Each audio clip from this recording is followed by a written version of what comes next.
Welcome to Beyond the Trophy. Today we're joined by Doug Cockcroft, owner of Splitting Image Taxidermy, to explore the deep cultural significance of hunting in South Africa and how it supports conservation. We'll also dive into the challenges of international shipping since the pandemic and compare hunting experiences between the dense bush of Limpopo and the rugged Eastern Cape.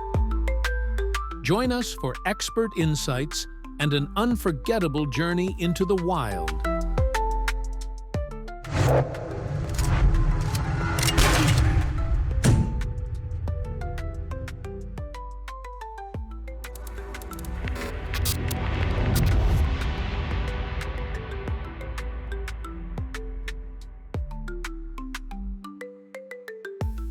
So Doug, hunting in South Africa has a deep cultural significance to your country.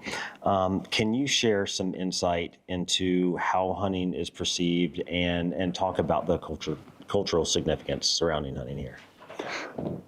This is a good news topic for me. It's really cool. In the last 3 years, there's been almost like a resurgence of young hunters. Families getting out there and going hunting for a weekend to harvest meat for their homes, occasionally shooting trophy animals because it's a great hunt. So there's a definite new interest in being outdoors with family and kind of that harvesting for one's own consumption. Whether it was because we were all locked down in 2020, which I think has a big part to play with it, or people have just realized that there's a need to be real and to get, as I said, get dirt under your nails and get out there. And it's I don't want to use the word primitive, but it's slightly, you want to get back to basics. So yeah, I think there's been a swing back to more hunting. And as you said, in South Africa, hunting is very much part of our heritage. Whether it's been Springbuck hunting in the Karoo or Kudu along the Eastern Cape in the mountains, up north, pretty much anything that you wanted to hunt, you could hunt. My grandfather brought me up hunting. The number of children in my kids' grade whose parents and their parents, they are influenced by hunting. They're not opposed to it. So we, by and large, have a massive pro-hunting population. Our consumption of meat, as opposed to trophy hunting, the consumption is much higher. You've had biltong while you're out here, jerky. It's staple diet for us. Yeah, you know, and it's a massive economical contributor to what wildlife turns out in this country. Well, I think there's a big difference there between South Africa and the U.S. in that we can't use wild game. So right. USDA has prohibited us from retail sale of wild game. With some small exceptions, which would be jerky, but you can go into a grocery store here and you can buy kudu, you can buy sable, eland, whatever you want, and I think that's something that the U.S. That you do well, that the U.S. could learn from, and that hey, there's another way to do this, and there's all of a sudden this can continue to fund conservation by utilizing this and opening up the side of the market to that, and people don't understand that, and when people, especially that maybe have not, it's not that they don't want to hunt, but never had the opportunity to, and you can, all right, here, let's try this backstrap of this whitetail or this elk or whatever. Oh my God, this is fantastic. And, that leads into, how did you harvest the animal, the hunt, and interest grows from interest. And adding value to the animal. Exactly. And I think that's something that you do a very good job of here in RSA comparatively speaking to what we do in the US. I think there's a better way to do it. Unfortunately, there's such a leftist push in the U.S. right now. It's going to be hard to overcome it, and it's probably going to take several generations to kind of rebound from a lot of the damage that's already been done. And not all the damage has been done was with ill intent. Yep. I think there was a lack of fully vetting a process out through. You might have heard about the wolf problem now. Yeah, I've in Colorado. heard stories about it. Yeah. They just re-released the wolves, and now all of a sudden there's cattle depredation again almost instantly, and like who thought that was a great idea, guys? Never. Yeah, Come on. I mean, so it is what it is. So now you've pissed off all your ranchers in Colorado by releasing wolves that were not native to Colorado to begin with, and they breed like crazy. They're a third again bigger than the wolves in their natural habitat were. And they're cleaning up? Yeah, that's just people making bad decisions. What are some of the challenges, the biggest challenges that you face in the taxidermy industry today? I mentioned it earlier. I think to retain animals to do taxidermy on here that's our core. We also do a lot of dip and pack and support other taxidermists around the world, and it's a great service that we offer. And I'm very pro what taxidermists do for our industry. They bring clients in, and they also, I like competition. I think it's good. We must raise the bar, and they've done that. I think that one of the biggest challenges is going to definitely be shipping. It's perceived as exorbitant because the last 3 years have made it that. 2020, how many lines of shipping stopped? And then suddenly when trade really got going again, it was an overflow. And with the overflow, there wasn't enough capacity. And the prices just went up, literally overnight.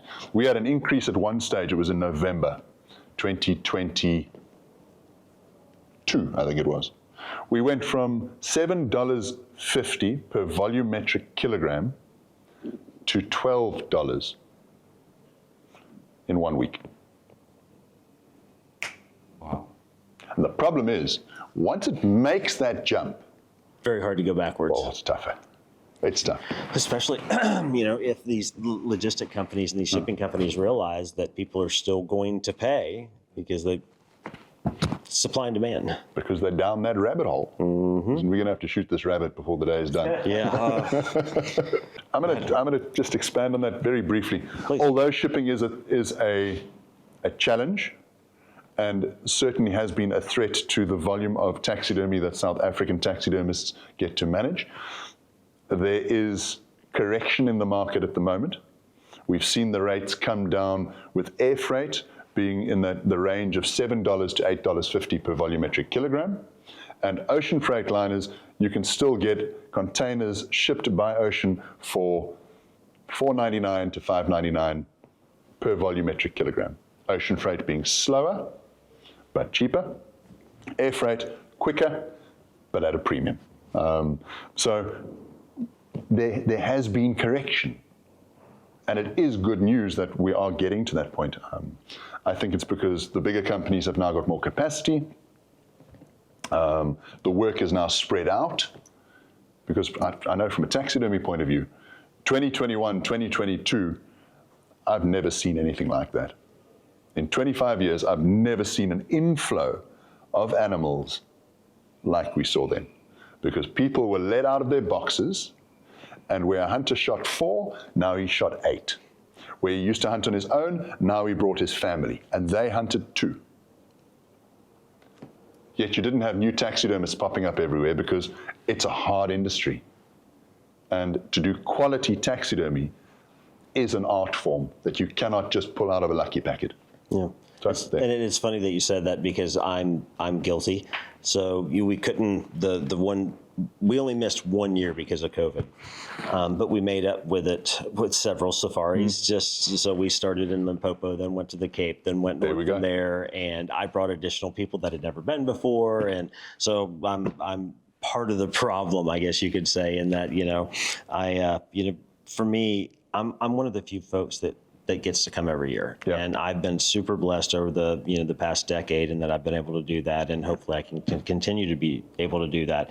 Most people don't get to come that often. They don't. So if they're coming every 2 to 3 to 4 years, missing that trip is a giant thing. Yep. We were in camp a few weeks ago with I'm not sure where he was from. There was 2 guys together, planned the trip 3 or 4 years out.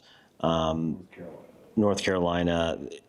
Guy ended up getting sick. Got to Joburg, went to an urgent care, got some meds, spent 8.5 days of his 10-day safari in bed. And this trip is 3-4 years of planning and saving and everything. And Wow. I think he hunted, was it a day and a half? Yeah, I think he Is all he could actually get out of his room and do. And that's horrible. I couldn't. That's brutal. Yeah, and I've just been there. I've been sick. You and I talked. Yeah, I've been sick exactly. for several days, and I've only been able to get out a little bit. But fortunately, my trips are long enough, and I come enough that Yes, it's not yes. it's not a deal breaker for me. But I can't imagine somebody. These things. There's a lot of moving parts and pieces to make a safari go off. There are. And people don't understand that, and it's just not, and it doesn't end when you get on the plane and go home. That's where the taxidermy side comes in, and that's where all these other things get started and you put in motion. And we had people on this trip that say, well, hey, do I need to call Splitting Image now and let them know? No, you don't have to do anything. They will contact you. They will take care of everything because they're unsure of the process. And, and I said, listen, go back to the podcast that we did last year with Warwick, right? He goes through kind of the whole process. You don't have to worry about it. They will reach out. They will say, well, but I want this one done a certain way, and I need to make sure. I'm like, trust me. They're not going to start on anything until they get your approval. And then they're going to send back mock-ups to show you exactly what it's going to look like. It's like, they'll do that. It's like, yeah. It's like, well, the taxidermists in the U.S. don't do that. I'm like, you're not dealing with a taxidermist in the U.S. It's a totally different business model. Mm-hmm. It's entirely different. And it's something that South African taxidermists should be proud of, and I'd like to see more companies telling their stories, because there's some pretty cool stories of taxidermists out there. I was very fortunate to be a young taxidermist in an older market when I started, and the Eastern Cape had barely found its footing on the map. From when I started, Eastern Cape suddenly took off, and by luck, it was not by planning. I started out in an area that was just remarkable. Let's, and you just, that every time we, like I said, keep spiraling down this rabbit hole. Here we go. And talking about the Eastern Cape, so what, you've been the SCI, you've been the Dallas Safari Club, you've been into the Great American Outdoors, you've done this, been there and done that. Why is it so hard for people to come to the Eastern Cape in general? Since the first time I came here, I fell in love with the Eastern Cape and the diversity that you have here. Yes. As opposed to everything in Limpopo looks exactly like everything in Limpopo. Every concession's exactly the same. It's all divided into blocks, and the hunting's exactly the same. What do those guys do different to get hunters to come there versus coming to the Cape that's got, in my opinion, so much more to offer? It's night and day, and you've seen it too now. What are those outfitters doing different at the shows, and how are they? What do you think it is that brings people to always go there first versus giving the Cape a shot? I think bang for buck. So in Limpopo, your success rate may be perceived as being higher. That I'm going to come out, I'm going to spend 8 days, and I'm going to harvest 12 animals. And the price bracket can be somewhat lower when you consider the full experience. Eastern Cape, the hunting's harder. You climb some big mountains. Mm-hmm. The bush is thick. You don't look underneath the acacia trees. That's not going to happen. And a buffalo can hide 25 yards from you. So I think Limpopo has also been at it longer. So they've kind of, the quintessential safari where you've got the sundowners underneath the fever tree and all the rest, that's been marketed pretty hard over the years. And you're going to find and written about written about. I mean, it's established in the minds of the hunter and the adventurist, and they want to go out and they want to go and experience a hunt of old. And what has been marketed as a hunt of old? Limpopo. Done. Then they'll sell the option of fly in. It's a quick trip from Johannesburg, and you're out there hunting. Whereas Eastern Cape, fly into Joburg, transfer to East London or Port Elizabeth, and then you've still got to drive 2 to several hours, 5 hours into your concession area. Right. However, when you do get into those areas, they are the jewels. They are incredible areas. But there's space, you said it earlier. There's space to hunt both and experience both. Mike, you mentioned briefly that this is your second trip out here, and you're now starting to learn, and you have the means to create comparison. And that's what it's all about, experiencing different areas. So the Limpopo, it has its attraction, by all means. Experience it, but then go and experience the Eastern Cape. The Karoo is spectacular, like beautiful. Yeah, you got the Karoo last year. Namibia, we did it all. Yeah, Namibia, it's amazing, you know. So there's a huge diversity of hunting in South Africa and Africa at large that I don't think everyone is always very aware of. No, that's perfect. And then from that same perspective, right? So I love the Eastern Cape, and for me, it's the diversity. You know, I can hunt Orby, I can, blue diker, and then I can go in the mountains and I can chase free range aoudad and fallow deer, and there's just so much here. Where I think Limpopo's got every concession that I've hunted, they're going to have 5 or 6 kind of primary species, which are unilaterally kind of accepted through there, and then that's what they've got. If you want to chase Springbuck, for example, you're probably going to go down the Free State. That's it. As far south as you're going to go. Yeah. So there's lots of driving involved. What I've seen in the Eastern Cape, there's far less driving. I'll preface this with, unless you're chasing specialty animals like Tiny 10, for example, then no matter what you do, you're going to drive. You're going to travel. You're going to travel. But for a normal plains game safari, it seems like the outfitters in the Eastern Cape, you don't have to travel. No. It's right here. Yeah. They could have 30 or 40 species in one concession, and it's not a 3,000 hectare concession.